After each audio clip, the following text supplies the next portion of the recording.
안녕하세요.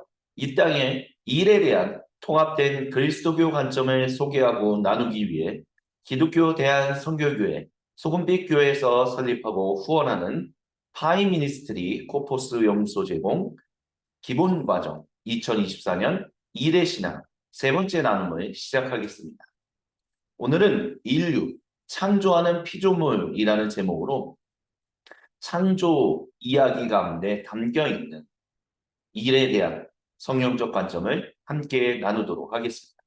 제가 잠시 기도하고 시작하겠습니다. 거룩하신 주님, 이 시간 저희가 나누는 이 나눔을 통하여 우리에게 주님께서 주고자 하시는 귀한 지혜와 은혜가 그리고 능력이 충만하게 하여 주옵소서.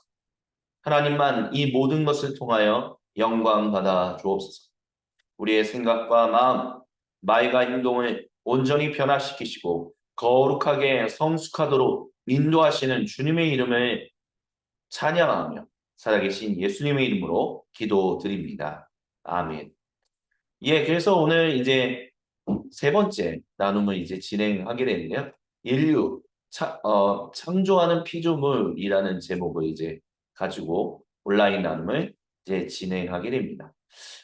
오늘 내용이 사실은 일의 신학에 있어서 좀 많이 중요한 뼈대 부분을 다룬다. 이렇게 말씀을 드릴 수 있을 것 같아요. 그래서 이 지금 나누는 부분들을 저희가 잘 이해할 수 있도록 하나님께서 함께 하시기를 간절히 기도하면서 또한 잘 이해가 되시지 않는다면 좀 반복해서 들으시는 것도 좋은 어떤 그 영향을 가질 수 있지 않을까라는 그런 생각을 해보게 됩니다. 그래서 이 부분에 대해서 좀 더 우리가 집중해서 함께 나눌 수 있었으면 좋겠습니다. 데니스 바케 일의 즐거움이라는 책을 기록했던 데니스 바케 AES 미국에서 이 회사를 설립하고 그리고 그 회사에서 이제 오랫동안 CEO로서 활동하다가 이제 그 뒤에 일과 관련한 어떤 이 삶의 현장과 관련한 신학을 다루는 그 데니스 바케가 쓴 일의 즐거움이라는 책에서 그가 이런 얘기를 했습니다. 하나님은 모든 삶의 현장이 아름답고 신나며 만족스러운 곳이 되도록 의도하셨습니다. 일은 즐거움으로 가득 차야만 했습니다. 일은 우리 창조를 위한 주된 이유입니다. 일은 예배의 행위가 되도록 의도되었습니다. 일은 우리가 우리의 창조주를 명예롭게 할 수 있는 가장 중요한 방법들 중에 하나였습니다. 라고 말했어요. 그래서 이것을 통해서 우리가 추정할 수 있는 것들이 있습니다. 첫 번째는 먼저 당신은 삶의 현장에서 주님의 일을 하고 있다라는 것입니다. 그리고 두 번째는 하나님을 기쁘시게 하는 존경받는 사역의 계층 구조는 없다라는 것입니다. 목사님, 선교사님, 교회 일을 하는 사람들만 사역하고 그 외에 다른 사람들은 사역하지 않는다라는 개념은 존재하지 않는다라는 것입니다. 세 번째, 당신은 교회에 갈 수 없습니다. 당신이 어디를 가든 당신이 교회입니다라는 것을 발견할 수 있습니다. 또한 네 번째, 너무 악해져서 그리스도인이 섬기라고 부름받을 수 없는 장소라는 것은 존재하지 않는다라고 말할 수 있습니다. 마지막으로 다섯 번째, 그리스도인에게 있어서 이 일이라는 것을, 그러니까 이것이 정말 그리스도인의 일이다라고 할 수 있는 것은 그 일이 종교적인 색채를 띠고 있을 때가 아닌 그 일이 믿음, 소망, 그리고 사랑으로 될 때 그렇게 그것은 그리스도인의 일이다라고 말할 수 있습니다. 즉 이와 같은 것들을 우리가 추정하면서 일의 성경적 신학, 창조와 피조물이라는 이 챕터를 우리가 함께 나누고자 합니다. 일단은 하나님과 우리의 관계는 언약의 바탕을 두고 있습니다. 그래서 창세기의 창조 이야기는 하나님과의 언약적 관계에 바탕을 두고 있죠. 창조 명령이라고 불리는 이것은 하나님에 의해 용납된 존재로서 의무를 다하기 위한 인류의 의무가 아닌, 그러니까 의무로서 이 기초가 주어지는 것이 아니다라는 것. 인류와 창조 세계 그리고 하나님과의 약속과 언약적 관계에 대한 외부 작업이다라고 말할 수 있습니다. 그래서 이를 언약적 명령이라고 불리는 것이 마땅하다라고 하는데요. 칼 마르트는 이런 얘기를 했었어요. 언약적인 신실함은 거룩한 형상 안으로의 인간 존재라는 우리 창조 목적과 내적 의미를 가리킨다는 거예요. 그래서 의무가 아닌 언약, 그래서 언약적 명령이라는 게 뭐냐라고 했을 때 조금 더 살펴본다면 언약은 우리가 이렇게 얘기할 수 있어요. 한 사람이 양눈으로 보는 것과 같은 렌즈, 망원경 같은 것이다라고 말할 수 있다는 것입니다. 이 언약을 통해서 우리는 하나님의 마음을 볼 수 있고요. 하나님의 마음으로부터 우리 삶을 관찰하는 것이 가능합니다. 언약과 계약의 차이는 이렇게 얘기할 수 있어요. 계약은 특정한 상황에서 물건과 서비스를 교환하기로 맺는 동의예요. 하지만 언약은 서로에게 속한다라는 동의입니다. 우리가 계약을 맺으면서 가족이 되지는 않잖아요. 당신은 나의 뭐 남편, 나는 당신의 아내 뭐 이런 거 아니잖아요. 하지만 언약은 서로 한 가족이 된다라는 것을 굉장히 중요하게 여깁니다. 그래서 그런 얘기가 있죠. 출애굽기 19장 8절에 너희는 내 백성이 되고 나는 너희의 하나님이 된다. 이것을 간단하게 요약한다면 나는 너희 것, 너희는 내 것. 이것이 언약의 관계적인 기초입니다. 서로 가족이 되었다라는 거예요. 그리고 그 가족이 됨으로 인해서 서로가 신실해야 하는 것들이 있는데 먼저 하나님께서 자기 백성들에게 요구하셨던 것은 너희는 하나님을 온전히 예배하고 또한 이 땅에서 청지기도로서 왕 같은 제사장으로서 충성되게 살아야 한다라는 의무들을 주셨어요. 그러면 축복을 받게 되는데 땅을 차지하게 되고 너희는 하나님 백성으로서 만족하면서 살아갈 수 있게 된다라고 말씀하셨어요. 하지만 축복에 실패하고 즉 예배에 실패하고 신실함에 실패하게 되면 결국에는 언약이 저주받는 일들이 일어납니다. 하지만 언약이 저주받는다라고 해서 언약이 깨지는 경우는 없어요. 하나님이 자기 백성들과 한 가족이 되셨다는 것을 깨뜨린 적은 없다라는 것입니다. 그래서 언약의 복들은 순종함에 따른 조건적인 것들이나 언약 그 자체는 조건적이지 않다라는 것을 우리가 기억할 필요가 있습니다. 그래서 하나님이 우리와 맺으셨던 언약 그 첫 번째는 창조 세계와 함께하는 언약이에요. 나 주가 말한다. 낮에 대한 나의 약점과 밤에 대한 나의 약점을 너희가 깨뜨려서 낮과 밤이 제 시간에 오지 못하게 할 수 있겠느냐? 나의 종 다윗에게 세운 내 언약도 깨지는 일이 없고 나를 섬기는 레위 지파의 제사장들에게 세운 나의 언약도 깨지는 일이 없을 것이다. 그러니까 창조 세계에 맺으셨던 그 언약을 하나님은 깨뜨리지 않는다라는 거예요. 그래서 이런 것과 관련해서 좀 더 살펴보자 한다면 우리 윌리엄 주프레에 대해서 성경은 드라마다 동화 입문 과정에서 한번 말씀을 드린 적이 있습니다. 창조, 언약, 그리고 이를 한번 읽어보시라라고 얘기합니다. 또한 인류와 함께하고요. 하나님의 백성들과 함께하는데 뭐 대표적인 사람으로 노아, 아브라함, 이스라엘, 그리고 교회를 우리는 말할 수 있습니다. 덤브레는 이런 얘기를 해요. 노아 언약의 요지에 나타나는 것과 같이 홍수에 의해 영향을 받은 창조 세계를 향한 거룩한 의무의 서약은 사실 보기에는 창조 사실 그 자체에 내재되어 있는 것에 의거하여 창조의 구조만 유지하는 그러니까 뼈대만 지키는 것 같은 그런 기본적인 약속을 언급하는 것 같다라고 이제 우리가 보통 그렇게 쉽게 생각할 수 있다라고 말해요. 하지만 이 새 창조, 즉 그리스도 예수님을 통해서 이 새 창조의 개념과 같은 새 언약과의 연계는 첫사람 아담과 하와 그들의 구속과 그 다음 그의 세계에 대한 대상에 의한 창조와 구속의 두 개념을 끌어온다라고 이야기합니다. 무슨 얘기냐라고 했을 때 우리가 보통 노아 언약을 통해서 그리고 우리가 보통 세대주의적 종말론을 얘기한다라고 하면 결국 이 땅에 있는 모든 것들은 다 하나님의 심판으로 불타 없어지고 새로운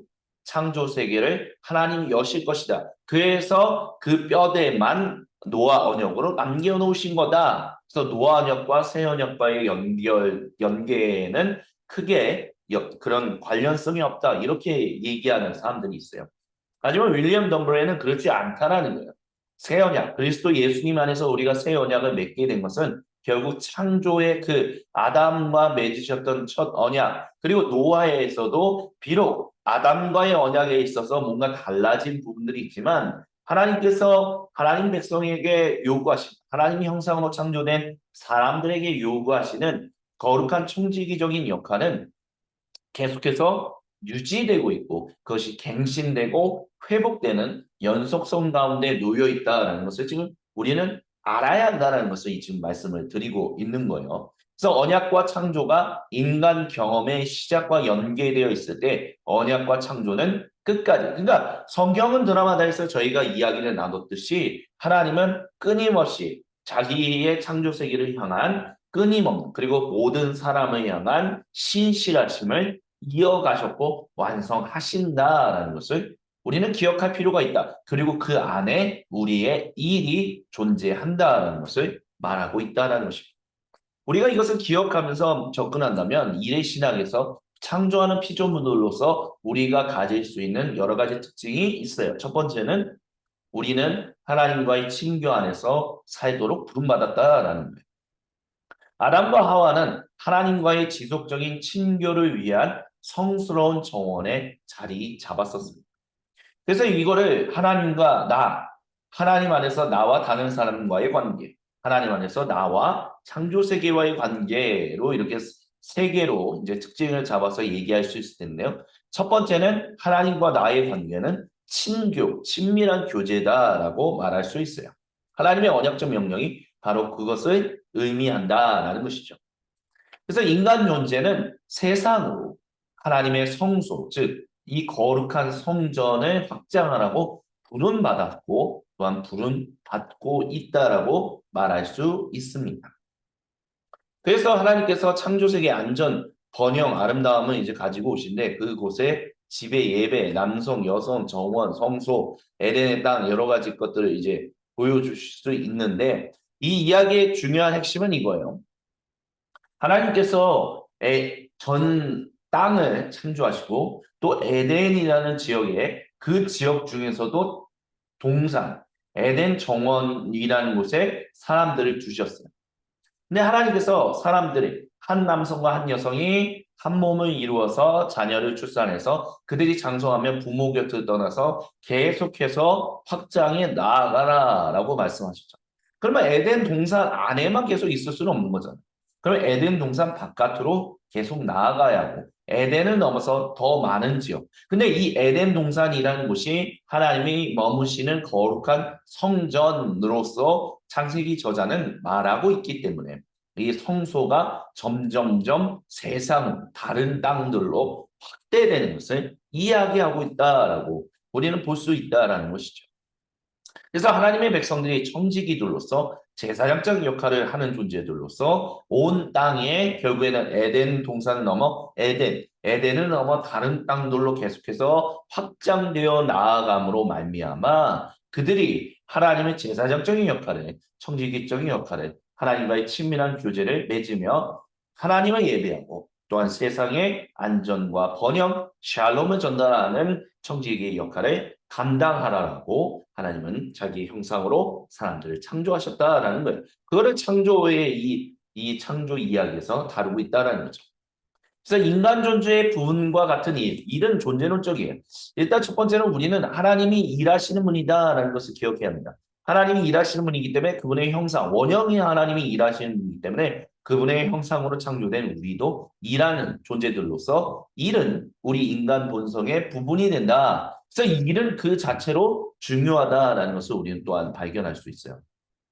그리고 우리는 하나님과의 친밀한 인격적인 관계 안에서 행동하는 것 없이 이 우리가 가지고 있는 이런 인간성의 측면을 완전히 성취할 수 없습니다. 그러니까 우리는 하나님과 끊임없이 언약 가운데서 친밀한 인격적인 언약 관계를 맺어야 돼요.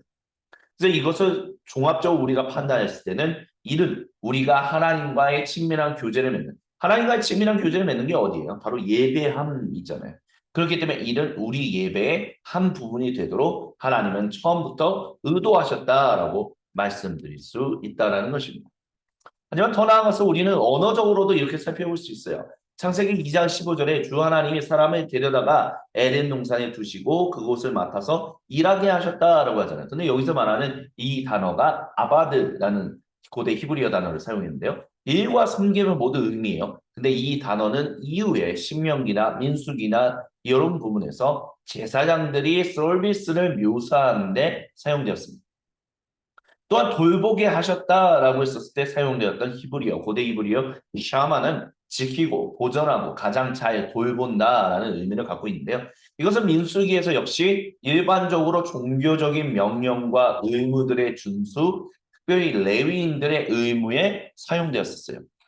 그리고 무슨 얘기를 말씀을 드리는 거냐라고 한다면 이 샤마라든지 아바드라는 단어들이 제사장들이나 성전에서 일하는 사람들의 일을 묘사하는 단어였다는 거잖아요. 근데 이 단어가 창세기에 하나님의 첫사람이었던 아담과 하와에게 이렇게 일하고 섬겨라 돌보라라고 말씀하셨다는 건 뭐냐면 하나님이 에덴 동산을 성전으로 삼으셨고 거기서 아담과 하와를 제사장들로 삼으셨다라는 것을 의미한다는 거예요. 그러니까 모든 사람은 하나님의 형상으로 창조된 모든 사람들은 하나님의 거룩한 일을 하는 예배를 하고 하나님의 거룩한 그 섬김의 일들을 하는 청지기적인 역할을 하는 제사장들이다라는 것을 우리는 이것을 통해서 유추할 수 있다라는 것입니다. 그렇기 때문에 우리는 모두가 다 제사장들이야. 사도 베드로가 말한 것처럼 우리는 왕 같은 제사장들이다라는 것이죠. 우리의 일이 또한 그 제사장적인 일인 것입니다. 그래서 일은 하나님이 그리신 피조물과 같은 우리 존엄성의 부분과 영적 성숙의 수단이 되도록 의미하신다라고요. 그래서 우리는 일하는 사람들, 청지기들은 창조의 제사장들입니다. 알렉산더 슈먼만이라는 사람은 For the Life of the World라는 책에서 이렇게 얘기했어요. 모든 존재하는 것들은 사람을 향한 하나님의 선물이고 모든 것들은 사람들에게 하나님이 알려지도록 존재하며 사람의 삶을 하나님과 친교하도록 만든다는 거예요. 이 땅에 있는 모든 창조 세계는 우리로 하여금 하나님을 알 수 있게 만드는 것이라는 거죠. 이것을 가리켜서 존 웨슬리 같은 경우에는 일반 은총이다라고도 얘기를 한 적이 있었죠. 근데 우리는 거기서 더 나아가서 결국에는 우리의 삶을 하나님과 친밀하게 교제함으로 인해서 우리는 청지기들로서 창조 세계의 제사장들로서 저들을 섬겨야 하고 그렇게 일하라라고 창조된 존재들이다라는 것을 알 수 있다라는 것입니다. 그래서 일은 우리가 영적으로 성장하게 만들어줘. 인간 존재는요, 일하는 것 없이 그의 물질적인 필요를 만족시킬 수 없어요. 또한 그것은 그의 영적인 필요 또는 인간 존재로서의 그의 기능을 성취시키는 것을 만족시킬 수 없습니다. 일을 할 때만이 우리는 만족할 수 있는데 물질적인 필요와 영적인 필요 모든 것들이 채워진다. 그렇기 때문에 우리는 일하는 존재다라는 것이죠. 그러니까 우리가 일을 바라보는 그리스도인들이 일을 바라보는 관점은 비그리스도인들이 바라보는 관점하고는 사뭇 다를 수밖에 없다라는 것을 기억해야 할 것입니다. 그래서 인간 존재의 첫 번째 시험은 열매를 추수하는 상황 가운데 있었다라고 이제 볼 수 있어요. 그래서 일은 카디나 위진스키라는 분이 이렇게 얘기했어요. 일은 하나님의 명령과 방향에 대하여 그분께 희생적으로 순종하는 것입니다. 라고 말했습니다. 그래서 위인스키는 일의 중심 목적이 사람으로 하여금 하나님과 연합하는 것이다 라는 것에 주목해요. 마음으로 이 목적에 맞게 일하는 그리스도인들은 기도를 통하여 하나님 안에 가장 깊은 신뢰와 사랑을 또한 표현한다라고 말해요. 하늘의 아버지를 향하여 모든 준비가 되어 있는 상태에서 일을 받아들이는 것. 자기 자신을 자신의 완전한 신뢰와 사랑의 기도로 영혼을 표현하는 것이다. 그래서 이것과 관련해서 우리가 좀 주목해 볼 만한 이제 예술 작품을 얘기한다면 밀레가 그렸던 뭐 만종이라든지 아니면 이삭 죽기 같은 것을 얘기할 수 있을 것 같아요. 추수를 다 하고 한 남편과 아내가 서로 손을 잡고 하나님께 감사의 기도를 드리는 것. 사실 그리스도인이 바라보는 일은 바로 그런 것이다라고 할 수 있을 것 같아요. 이 모든 일을 할 수 있도록 우리에게 모든 것들을 허락하시고 함께 하시는 주님께 경배하며 또한 사랑을 표현하고 때로는 인내하는 것을 표현하는 것. 근데 이것이 바로 우리가 하나님께 드려야 하는 참된 예배다라고 말할 수 있다는 거죠. 조이 앳 워크 아까 전에 처음에 우리가 인용했던 데니스 바케가 썼던 일의 즐거움이라는 것을 토대로 성경 공부를 만들었던 이 바이블 스터디에는 이렇게 얘기해요. 예배는 우리가 우리 삶에 있어서 하나님의 우리를 안내하시는 것과 또한 왜 그렇게 이끄시는 것인가라는 목적을 인식하는 것과 같은 매일 일하는 모든 시간에 어떤 것, 즉 활동이 될 수 있다라고 합니다. 그래서 이런 관점에서 예배라는 것은요, 우리가 단순히 모여서 드리는 공적인 공동 예배만을 얘기하는 것이 아니에요. 우리는 모두가 다 예배하는 존재들입니다. 근데 어떻게 이런 예배한다고요? 그 거룩한 일을 함으로 말미암아 하나님의 거룩하신 일에 참여함으로 말미암아 그렇게 우리는 하나님을 우리의 삶의 모든 현장에서 예배할 수 있다는 거예요. 왜요? 거기서 하나님과 우리가 친밀한 교제를 청지기들로서 제사장으로서 맺고 있기 때문이다라고 말씀드릴 수 있겠습니다. 사막교부들로부터 우리가 좀 얻을 수 있는 지혜가 있어요. 누군가가 축복된 아세니우스라는 사람에게 이렇게 말했다라고요. 이집트 소장농들이 그리도 많은 덕목들을 획득하는 동안 어떻게 우리의 모든 교육과 넓은 지식이 갈 곳이 없을까요? 라고 얘기를 합니다. 그 무슨 이제 누군가가 투덜거린 거죠. 아니 우리는 이렇게 사막에서 공동체를 이루어서 열심히 하나님의 끊임없이 금욕하고 또한 복구하고 뭐 이런 것들을 통해서 침묵 가운데 정말 하나님을 향한 하나님에 대한 하나님을 아는 지식을 정말 많이 가졌는데 그래서 이런 것들을 이제 삶의 현장에서 그렇게 일하는 사람들에게 알려주고 싶은데 이집트 소장농들은 자신들이 사막에서 얻은 그런 덕목들을 이미 가지고 있다는 거예요. 어떻게 이렇게 가지고 있을 수 있는가? 이런 얘기에 아빠 아세니우스는 이런 말을 했다는 거예요. 우리는 실로 우리의 세속 교육으로부터 얻을 것은 없다라고 얘기해요. 그러니까 그리스도교 국가가 로마 제국이 되었지만 그럼에도 불구하고 얻을 수 있는 건 없다라고 얘기를 해요. 세속 교육은. 하지만 이 이집트 소장농들은 그 세속 교육을 받지 않았는데도 불구하고 그들이 하는 힘든 일로 인해서 주님 안에서 하는 일들로 말미암아 우리가 가지게 된 그와 동일한 덕목들을 획득하게 되었다라고 말합니다. 그런 것처럼 우리가 단순히 어떤 수도원에 간다든지 아니면 어떤 수련회를 간다든지 아니면 교회 예배를 잘 드린다든지 그런 것을 통해서만 우리가 하나님과의 관계가 항상 더 깊어지고 더 발전되고 그런 것이 아니라 우리는 삶의 현장에서 일을 온전히 바라보는 그리고 그 일이 하나님과의 친밀한 교제 가운데 있다라는 것을 아는 것을 통해서도 그것을 통해서도 충분히 하나님의 백성다운 삶을 가질 수 있고 살아갈 수 있다라는 것을 우리는 알 수 있다라고 지금 말씀드리는 겁니다. 그래서 때에야 드세야 되는 이런 말을 했었어요. 우리의 일은 주로 우리의 일용할 양식을 구하는 방법에서 우리에게 나타납니다. 그러나 그것의 중심적인 덕목은 더 높은 단계에 있다라고 말해요.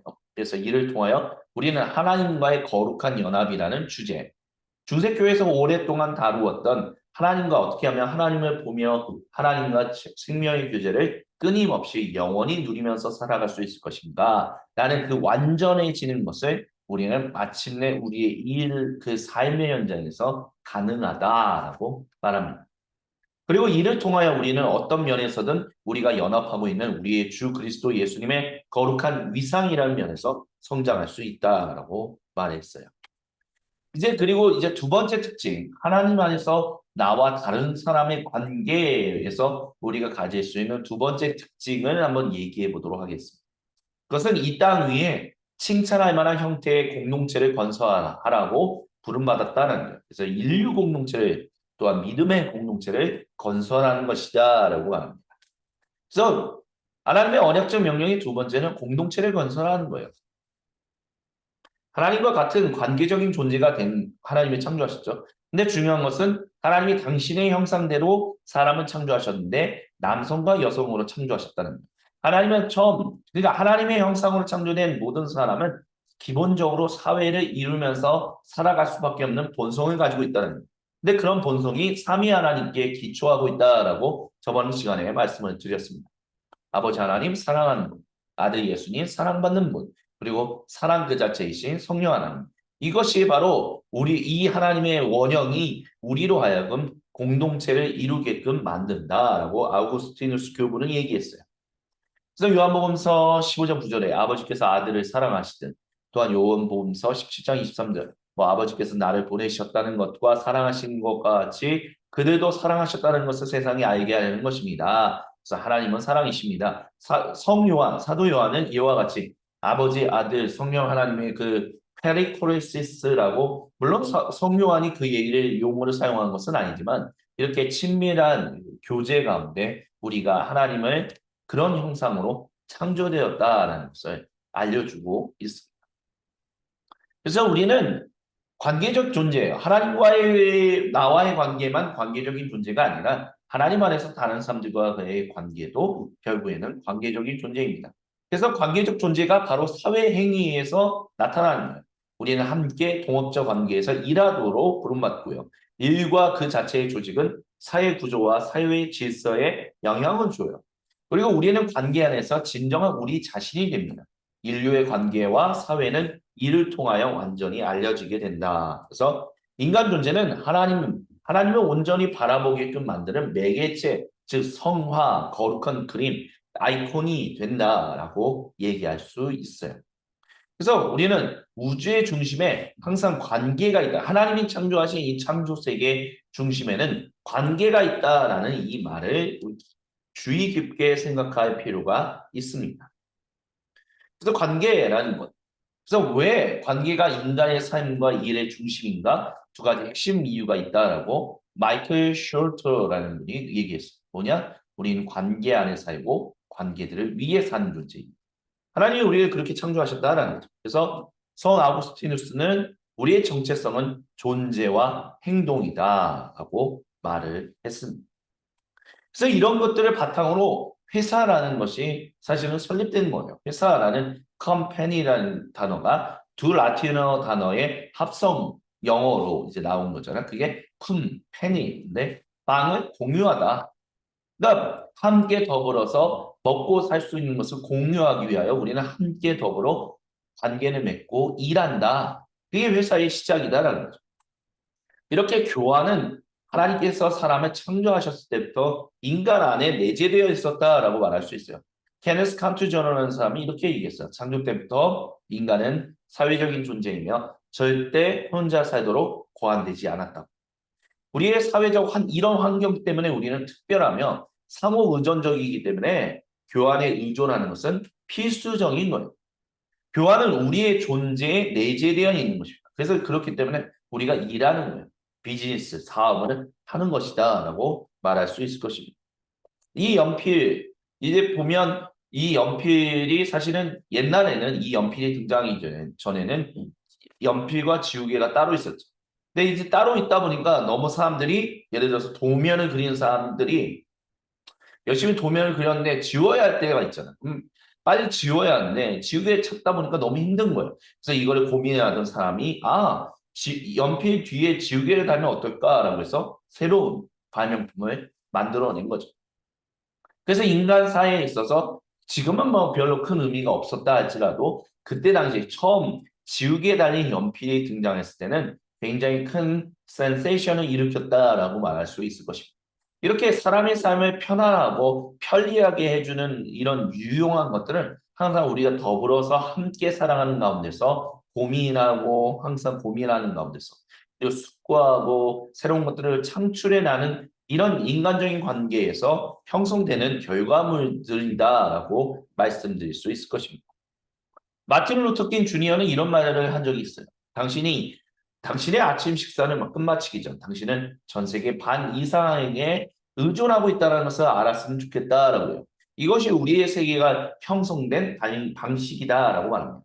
우리는 모든 실제의 상호 연결된 구조의 이 기본적 사실을 인식하지 않는 한 이 세상에서 평화를 가질 수 없다라고 했어요. 그래서 흑인 운동, 이 해방 운동을 했던 마틴 루터킹 주니어가 왜 이렇게 했는가? 백인은 흑인 없이 살아갈 수 없고 흑인은 백인 없이 살아갈 수 없기 때문에 하나님은 함께 더불어 살아가라라고 창조하셨기 때문에 우리가 서로가 서로를 미워하고 밀어내고 차별하는 일은 존재해서는 안 된다라고 말했다라는 거죠.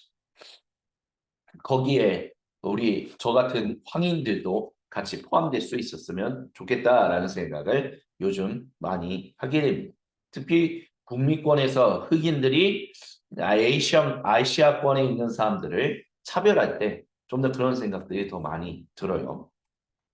그래서 이런 그림들을 보면 한 사람이 사는 집에 있어서 뭐 클로스 옷은 뭐 코스타리카에서 받았고 뭐 퍼니처 어떤 퍼니처는 온두라스에서 받았고 여러 가지 우리 집에 있는 심지어 이 교회 안에 있는 것들도 뭐 우리는 뭐 어떤 가전제품은 우리나라 국산 제품이지만 거기에 들어가는 부분들은 또 해외에서 들어온 것들도 있거든요.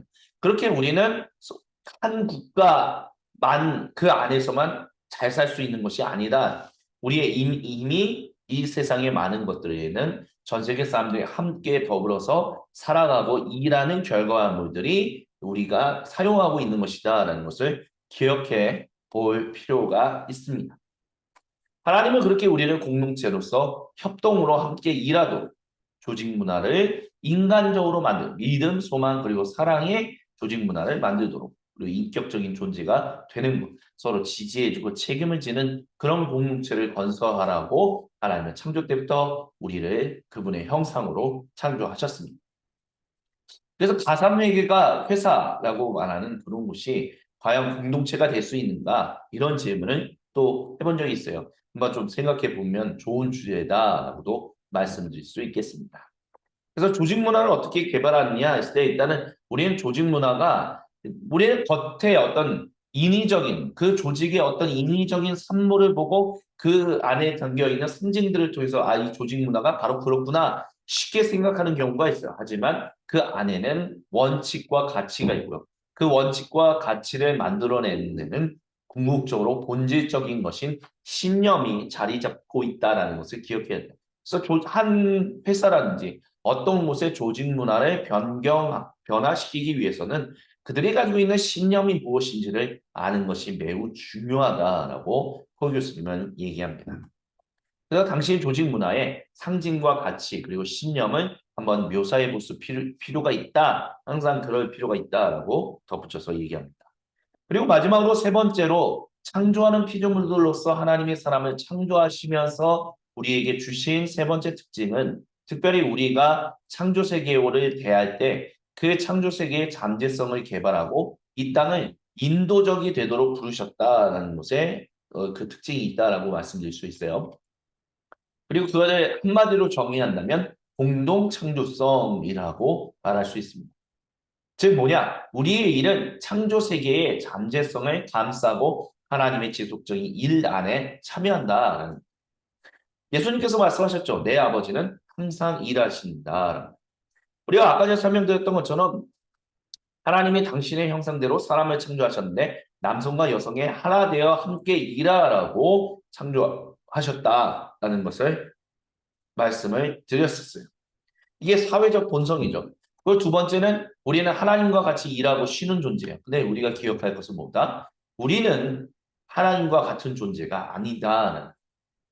작은 신들이다라고 얘기했지만 사실은 우리는 하나님의 형상으로 창조된 존재들이기 때문에 우리 안에 창조성이 있다라는 우리 안에 그 창조성이라는 것이 유형과 무형의 것들을 만들어낼 수 있고 창조 세계를 돌보는 것과 또 긴밀하게 연관되어 있어요.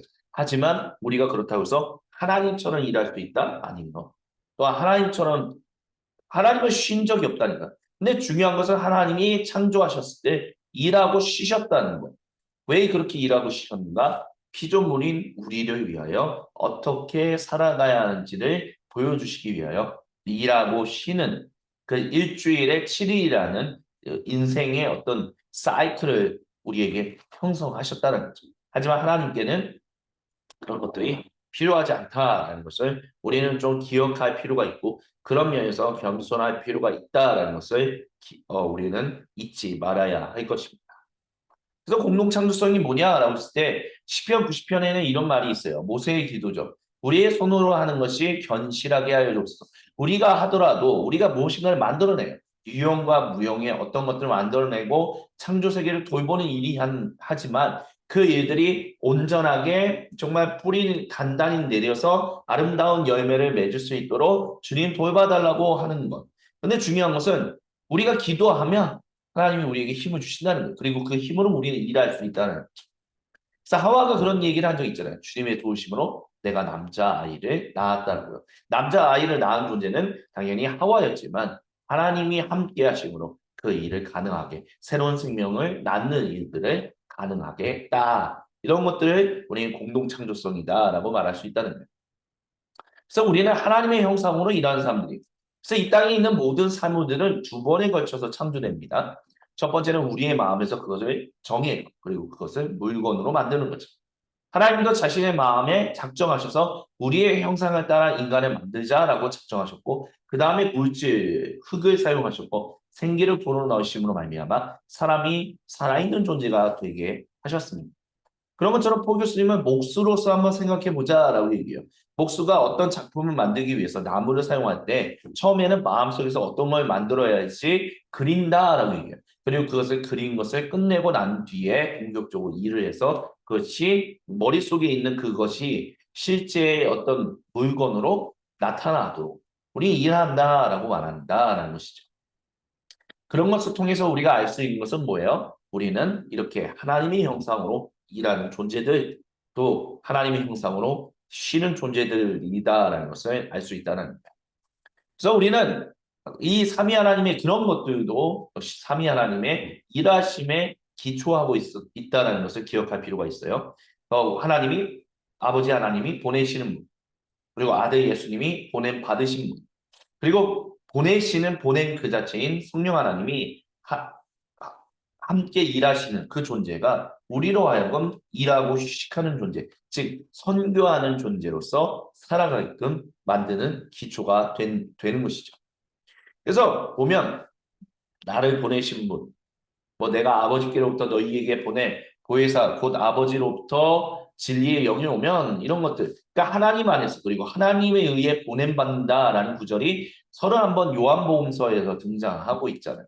그런 것처럼 우리는 하나님으로 인하여 보냄받은 존재들로서 일할 수 있게 창조 세계를 섬기는 존재로서 살아간다는 거예요. 하나님이 그렇게 창조하셨다는 거예요.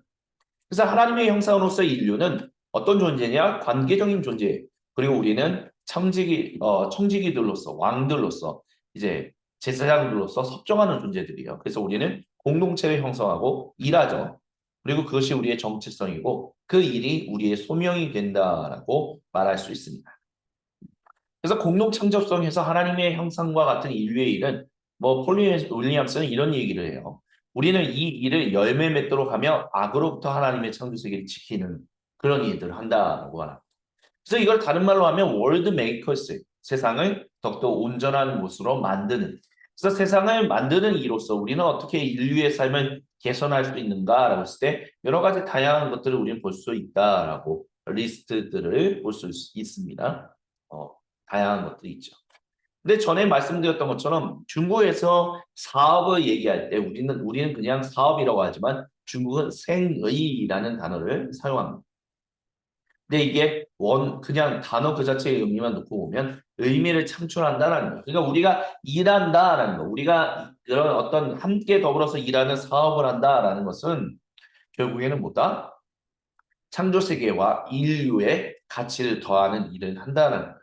그것이 바로 제사장적인 일이고 그것이 바로 청지기적인 바로 왕들로서의 일들이다라고 우리는 말할 수 있다라는 것입니다. 그래서 우리가 이 땅에서 일하면서 그 결과물들 보수를 얻잖아요. 근데 그 보수가 어떤 거냐라고 했을 때 그것은 바로 conserve라는 것이다라고 말해요. 합동으로 지원받는 것, 또 합동으로 지원하는 것. 이 땅과 살아있는 것들은 우리를 섬기고 우리는 이 땅과 살아있는 것들을 섬기는 것. 그래서 이렇게 일의 성경적 신학에서 이 창조 가운데 담겨 있는 우리의 일에 적용할 수 있는 것은 바로 친교, 공동체, 공동 창조성이고 이것이 타락 전에 아담과 하와에게 요구되었고 요청되었던 사항들이다라는 것을 우리는 볼 수 있습니다. 마틴 루터는 일은 그 자체로 하나님을 섬기는 것에만 사용되어야 한다라고 말하면서 게으름을 피하고 그분의 명령을 만족시킬 수 있어야 한다라고 했어요. 또한 루터는 그들의 부르심 또는 그들의 이웃을 섬기는 것에서 자신들의 달란트를 사용하지 않는 사람들을 경멸하면서 이렇게 말했어요. 그들은 오직 그들 자신의 영광이나 이득을 위해 사용한다. 그게 죄인이다라는 것이죠. 그래서 앞에 얘기들을 요약하면 이렇게 요약할 수 있습니다. 일과 쉼은 하나님 형상으로서 정체성의 우리의 한 부분이에요.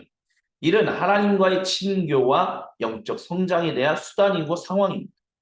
또한 일은 사회적이고 공동체적인 활동으로서 의미되었어요. 그것이 공동체 건설의 수단입니다. 마지막으로 일은 하나님과의 공동 창조자로서 세상을 만드는 데 사용됩니다. 그래서 당신이 현재 일하고 있는 것 가운데서 이런 세 가지 특징 가운데서 당신은 어떠한 일들을 하고 있는지를 좀 살펴볼 필요가 있어요. 구속적인 일입니까? 창조적인 일입니까? 관리하는 일입니까? 정의를 만들고 있습니까? 어떤 하나님의 그 형상을 드러내고 있습니까? 아니면 연민을 드러내고 있습니까? 아니면 지속적인 섭리적인 일입니까?